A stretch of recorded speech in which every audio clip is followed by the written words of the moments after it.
Alright, enough of this getting to know the main six stuff. It's time to get into the real meat of the Friendship is Magic series. So we're going to start off with Applejack? Well, let's see if the writers can pull something amusing out of Applebuck season. The episode begins with Applejack and her brother, Big Macintosh, looking over a giant apple orchard, with them talking about how she's going to harvest the entire orchard while Big Mac is injured. I'll take a bite out of this job by day's end. Biting off more than you can chew is just what I'm afraid of. By the way, don't expect him talking this much throughout the series. Are you saying my mouth is making promises my legs can't keep? Big Mac says the job is too much for one pony, but Applejack claims she can harvest the entire orchard in one day, a claim she is clearly not confident in. Meanwhile, a stampede is heading towards Ponyville, which sends everybody into a panic. Hey! This makes my voice sound silly! Someone in the sound department was having a lot of fun. But thankfully, Applejack rounds up all the cows with their dog Winona and steers them clear of Ponyville. Oh my! Begging your pardon, Applejack, but Muriella here saw one of those nasty snakes. Alright, so the beginning of this episode begins with a stampede started by a snake startling some cows, at least one of which having a Wisconsin accent, and being rounded up by an orange horse. Is this the weirdest opening to an episode or what? For this courageous act, every pony decides to do something for Applejack. You know, we could give her money as a prize reward, or maybe a medal for her courteous deed, or... A party! That's right, I forgot. Ponyville is filled with nothing but cakes, lollipops, and teacup parties.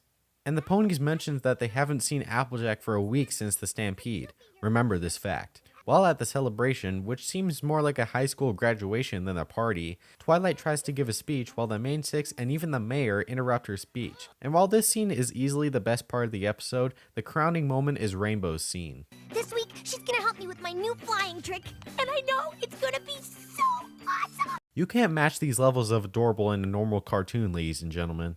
But when it's finally time to award her with a trophy, Applejack is revealed to be missing. Oh wait, no, there she is. Sort of. Thank you kindly for this here award thingy. It's so bright and shiny and I sure do look funny. Yeah, I don't think this is completely sleep deprivation. What's in those apples she's harvesting anyway? So we head back to the orchard where Applejack is still hard at work harvesting. Now, here's a problem that I've seen almost no MLP reviewers mention. In the beginning of the episode, Applejack mentioned she would harvest the whole orchard by the end of the day, but now it's been a week since the stampede and she's still working on the orchard. So either Applejack has been really lazy with her promise, or the writers got really lazy with the story. Twilight comes to Applejack to ask about what happened earlier that day, as she teleports constantly for no reason.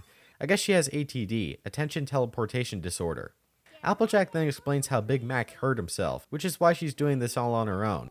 I kind of figured it was because of a challenge, but oh well. What about all those relatives I met when I first came to Ponyville? Can't they help? They were just here for the Apple family reunion. They actually live all over Equestria and are busy harvesting their own orchards. But that was a lot of ponies at that reunion. If they heard that she was doing it all on her own, I'm sure at least one of them will be happy enough to lend a hoof. Or maybe they're all selfish jerks and don't want to help out, I don't know. So Twilight asks if she can help, but Applejack refuses and goes off to help out Rainbow Dash. See this contraption? Yeah? Well, I'm gonna stand on one end, then you're gonna jump down from that platform, launching me into the air faster than I can take off on my own. Once I'm in the air, Gotcha. Wait, I'm what? gonna do Hold on, some hold on. What are you doing? amazing Slow down for a tricks second. that are Stop, sure stop. to break No, your stop. soul. Ah! Isn't that a mite dangerous?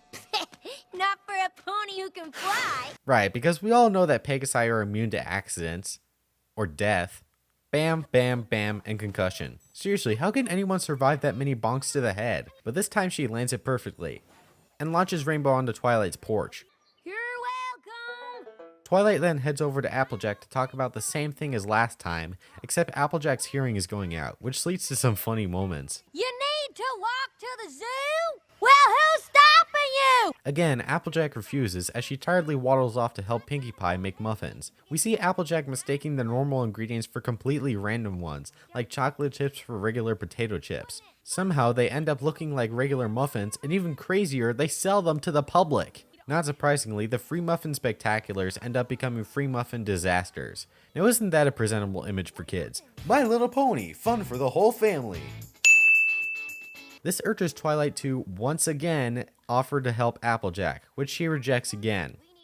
Have you ever seen The Room? I know you've heard about it constantly from multiple people on the internet, but have you ever actually seen it? First off, yes, it is as terrible as everyone says. But second, about a quarter of the film is just rehashed scenes from earlier in the film. Talking with Lisa's mom, talking about how she doesn't like Johnny, the characters throwing a freaking football. That's basically what's happening here. They keep bringing the scene back over and over and adding nothing to it. I think this is pretty obvious to say, but you do not want to be compared to The Room in any way, shape, or form. And another thing, Twilight seems so casual about the fact that Applejack practically poisoned a bunch of ponies. It takes her forever to mention the fact, and even when she does, it's mentioned so casually, like, "You really need to stop pushing yourself so hard, Applejack. You need help. Also, half of the town is poisoned because of you. Just thought I'd mention that." Ugh, that pony is stubborn as a mule. No offense. None taken. Funny. But who are you? Now Applejack is off to help Fluttershy with some baby bunnies. Okay, how many ponies does Applejack have to help in order to feel good about herself? Isn't taking care of the orchard her main priority?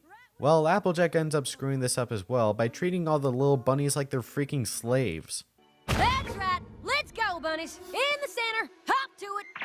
This scares the bunnies enough to have them start a stampede that's scene for scene identical to the one at the beginning. Remember what I said about this episode frequently reusing scenes? And when Twilight sees the destruction the bunnies caused, this is when she decides she's had enough. The only things the bunnies did was destroy some flowers and cause some mild panic, and this is where you draw the line? But before Twilight is about to berate Applejack some more, again, Applejack finally finishes harvesting the entire orchard. Or not. Applejack collapses on the ground and finally lets Twilight and the main six help. And the moral for this episode is that while it's good to help your friends out, you also need to know when to let your friends help you out.